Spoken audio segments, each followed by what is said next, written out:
کرسیوں پہ نمازیں پڑھنے والے کی بھی ایک تعداد ہے. اول تو یہ کہ جو سجدہ حقیقی پر قادر نہیں، جو سجدہ پروپر ہم کرتے ہیں زمین پر سر رکھ کر، تو وہ نہیں کر سکتا. کوئی تکلیف ہے کہ وہ جھک ہی نہیں سکتا، یا کرتا ہے تو تکلیف ہوتی ہے اس کو زیادہ، اس طرح کا عذر ہے تو نہیں کر پا رہا.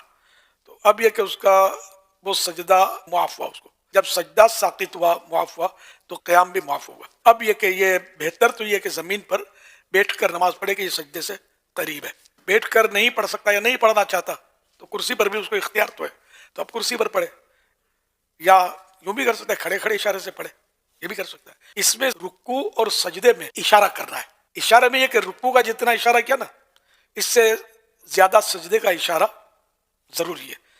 اگر رکوع اور سجدے کا اشارہ سیم کیا تو نماز نہیں ہوگی، یا رکوع کے اشارے سے سجدے کا اشارہ کم کیا تو بھی نہیں ہوگی. اشارہ کس کو بولتے ہیں؟ اس میں کمر سے تعلق نہیں ہے اس کا. اور وہ تختے پر جو سر رکھتے ہیں تو بالکل پتہ نہیں کیسے رائج ہوا ہے. مسجدوں میں اس طرح کی کرسیاں بھی رکھی جاتی ہیں، تو یہ مطلب معلومات کی کمی کی وجہ سے اس کا کوئی تعلق ہی نہیں ہے اس سے. اشارہ ہوتا ہے سر سے، کمر سے نہیں. تو سر سے ہی کہ جیسے اب وہ نماز پڑھ رہا ہے، اب رکوع کرنا ہے، ہاتھ کھول کر رانوں پر رکھ لیے رکوع کے لیے، اور اب تھوڑا سا جھک کے اب سبحان ربی العظیم 3 بار 5 بار جو کہنا ہے وہ کہہ لیا. اب سمع اللہ لمن حمدہ ربنا ولک الحمد یہ کہہ لیا.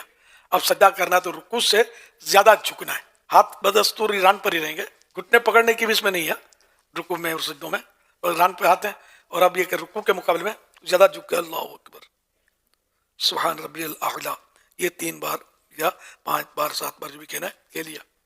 اب پھر اللہ اکبر کہہ کر سجدے سے باہر ہے، پھر اسی طرح سجدہ اللہ اکبر کہہ کر اپنے کیا اور تسبیحات اس میں پڑھی. رکوع سے سجدے میں زیادہ جھکنا ہے، یہ دھیان رکھنا. اگر زیادہ نہیں جھکے سیم ہوا تو رکوع اور سجدے کا جھکنا تو نماز نہیں ہو. شرط ہے زیادہ جھکنا.